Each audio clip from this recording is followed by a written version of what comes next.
Hello, everyone. This is Marissa with Lingo Abilities again, and today we are talking about how you can play board games online using distance education or telepractice.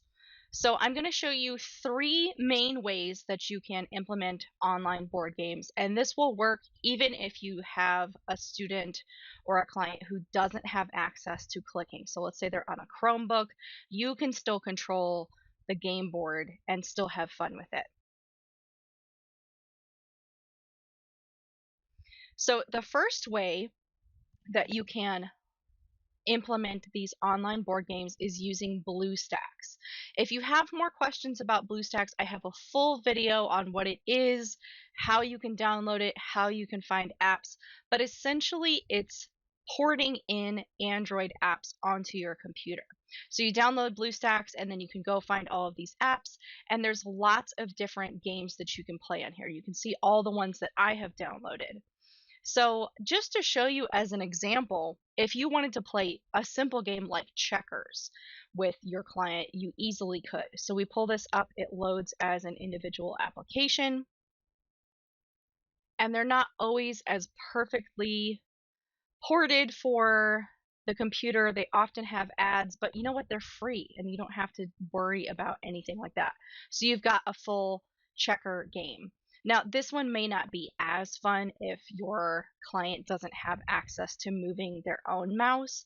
They could tell you where they want to go, but there are, of course, other games that aren't going to have that problem. So there's an example with checkers. Another game that's really popular when I am in treatment is Battleship. And this one is fun. It's called Fleet Battle because you get to pick your own ships. So if we start a game, and I usually just do single player because I don't want to have to deal with playing with other people on the internet and potentially inappropriate things. But you can pick your difficulty, what your fleet looks like, all that sort of stuff. And then you can decide where you're going to pull it, because that was a complaint that I got a lot when I was using Kia, was that the students couldn't pick where they were going to put their ships. So this is nice that you can. And then you get a really nice graphical interface of Battleship, as you look for these different things. And so you could easily use this as a reinforcer. You could use it so that every time you take a turn, you have to say a word or you go work on a target. You could just use it as a break, as you use any board games. There's lots and lots of other ones. I have Skee Ball, I have Taboo, I even have Angry Birds and Exploding Kittens. So it doesn't have to be your stereotypical board games. It could be card games. I have Guess Who. BlueStacks is a great way because they have the capability of clicking. If they don't have a Chromebook, if they're using a regular PC or Mac as a standalone laptop or desktop, or if they're using an iPad, they will be able to click. They won't be able to drag and drop on an iPad, just as they won't be able to move anything on a Chromebook, and same thing with an iPhone. But if they're using a laptop or a desktop, or they're using an iPad, you can still get them to interact with the online games that you have. So BlueStacks is one option. Another way that you can bring in board games is by using Smart Notebook. Now, this is a subscription-based platform. However, you can still use it online and using other people's activities that they've created. So I'll show you how to do that. This Candyland game I actually downloaded from the website where Smart Notebook and Smart Exchange work together, and it was already made for me, so I didn't do any of this. And you can very easily use this little spinner here to find the sound that you're going to work on. Okay, we're going to go so many spaces, and then we have to say it with the SK, sken. All right, there we go. So that's a nice reinforcer where you get to move the little objects. You have a spinner, and you can adapt this too. Just because somebody else made it doesn't mean that you can't change it. For example, this is just a very quick one that I pulled up. Somebody else had created a blank board game, and I imported in a spinner and some pictures. So to show you how to do that, the pictures themselves, you can insert, or I'm sorry, you're going to actually go to Google. And let's say that our student is really into SpongeBob. Well, we're going to search for a picture of him, go to images, and then great, here's one that has a white background. We can easily use this just by copying it, coming back to Smart Notebook, and pasting it in.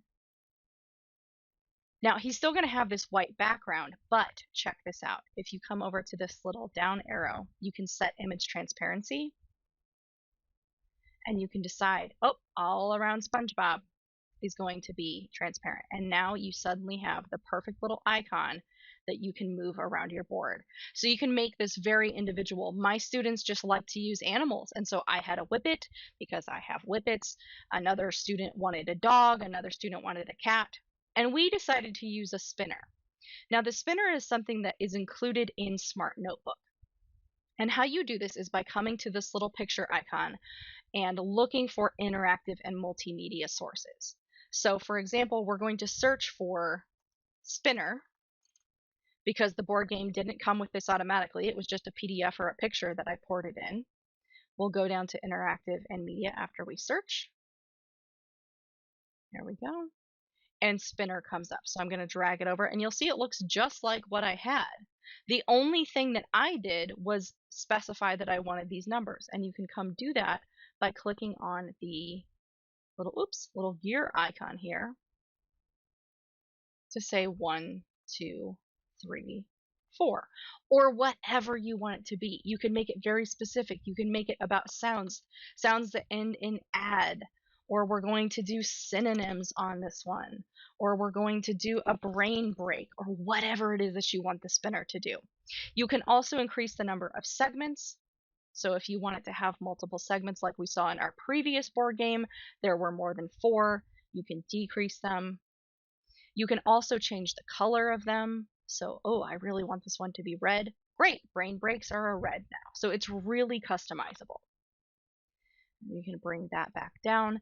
If you don't want to use a spinner, let's say you want to use dice, instead of toggling back and forth between your board game and a virtual dice website, you can go here and just look for dice,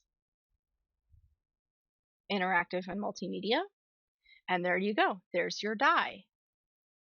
Again, this is very customizable. You can come here to the little gear icon. You can decide that you want to have 2 dice or just the 1. You can have it be traditional, where it's the dots. You can have it be text, and here you can put in whatever you want it to say. This is going to be the ad sounds. This is going to be synonyms. This is going to be the brain break. Whoops, I didn't even spell brain. Brain break. And then you can add colors in. Oh, you can even add pictures. I forgot about that. You can add pictures, so if that works better for your client. And then, of course, you can change the colors so that it's going to be a red die. So if you have multiple dice, you can say, okay, click the red one. Click that back. And then when you click it, it will spin and go to whatever you have here. So if let's switch it back to our just traditional dice so you can see that it actually works. There we go. Get a 1. Okay, SpongeBob moves 1.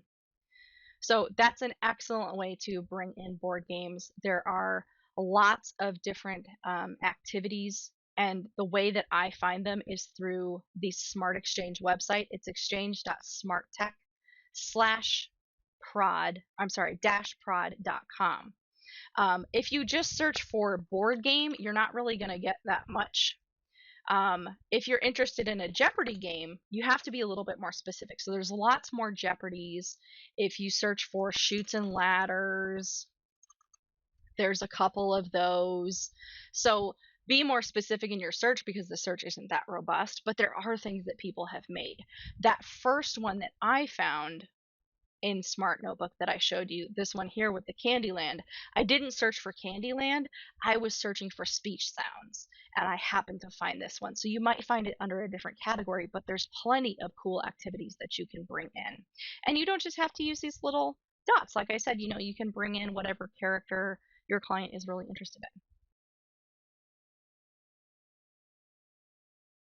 Okay, the last place that I will show you how to find board or where to find board games is online on websites. Now, everybody wants to go to Teachers Pay Teachers and Boom Cards, and that's fine.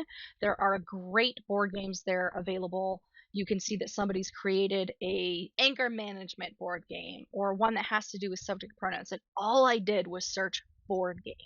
You could, of course, get more specific depending on what area you want to work in. And just to show you that you don't have to break the bank, there's a ton of free resources so that you can find sight word bingo, grammar and language. And I'm sure there are other ones that are just a regular flat board game. Like here, race car board game. It doesn't have anything to do with any topic. You could use it for anything. Those are all free. So you would download these and then you could port them into a PDF and draw on that. You could bring it into Smart Notebook. You could bring it into PowerPoint and manipulate it that way. So Teachers Pay Teachers does have some good resources. Now, Boom Cards, if you go search for board game, there are a ton of options. People have made a lot of really good things. The only deficit I see to this, if we go look at just the first example, and I don't even care how much it costs because I want to show you, oh goodness, this one isn't going to show me. We have to pick one. I want to show you a preview. So what they've done with this board game is they have these little pieces so that you can move them around. That interactivity is cool, but I don't see a spinner. I don't see dice. I don't see any way that I know how many spots we're supposed to move. So in this case, you would have to go to another tab or another website and look up a virtual spinner or virtual dice, which is a little bit cumbersome. So as great as these resources are, I wish that we had everything incorporated. So I'm not saying don't go use these resources, especially because I'm sure if we go back here and we look for free versions of board games, we would find them. And even then, like the 200 points is not that much. That's like $3 right there. So like I said, it's not bad, but it's not great. So what I would suggest if you want to use online resources where you actually have the interactivity on the website is to go to specific sites. So for example, I just did a Google search for board games online and I found this great site called Pokey. It has Uno, it has Monopoly, it has Snakes and Ladders, it has Yahtzee, all these games that your kids are going to want to play as reinforcers. You can bring them up right here. So just to show you Uno, it's even got some nice sound. You can pick the number of players, so if you're doing a group session, that's totally fine. But it's going to play against the computer, so if you want to play with somebody else doing Uno, you might look at some other options like BlueStacks or other websites, but this is completely fine too. And then as we get into it, we have a regular Uno game. So this is a nice reinforcer in between our activities or at the end of a session when we're ready to take a break. We can easily play Uno here. Good sequencing game too, and color matching game. Okay, so Pokey has a lot of different options. This is Pokey.com. Another one that you might check out is Ultimate SLP. Now, I don't have a subscription to this, so I can't speak to it personally, but I've heard very good things about it. I don't get a kickback or anything like that. I just think it's an interesting resource. It's essentially a subscription site that gives you lots of different resources for telepractice or distance learning. So there's lots of different materials, there's images, there's board games. So just to show you kind of what the board games look like, they've got the spinners built in, so we're good to go there. And then you can create that board game for whatever it is you're working on. They've got other playing cards, and it lets you have a 2-week free trial before you start paying. And I believe I think it's $12 a month, $13 a month. Let's go back up here and look at, try it out now. Almost $13 a month. Okay. So you get that 2-week free trial. I've heard really good things about it, especially if you don't want to have to go find everything and you just want it right there. This might be a good option for you. So, first option for sharing board games is using BlueStacks. There's tons and tons of apps. They may not be perfect, but you know what? They're free and you have the clickability that you don't necessarily have with an iPad. The second way that you can do it is using Smart Notebook. You don't have to reinvent the wheel. You can bring in things that other people have done, as I've taken this Candyland here, or I've taken somebody else's blank game board and turned it into what I need. The last thing you can do is go into different websites like Pokey, Ultimate SLP, pulling things in from Teachers Pay Teachers or Boom Cards, and using game boards that way. So there's tons and tons of activities that you can bring in. You don't have to spend a fortune, and you can have a really fun session. So I hope you guys found this helpful. If you did, please like and subscribe. Be sure to click that little bell icon so that you are notified when we have new videos come out, which is about every week. And if you are curious what I'm using right now in my telepractice product wise, check in the description of the video. I will have a link to all of my Amazon affiliate links so that you can check those out as well. Thanks, guys. Good luck with your telepractice. You're going to do great. Good luck with your distance learning. We're almost towards the end now. You got this.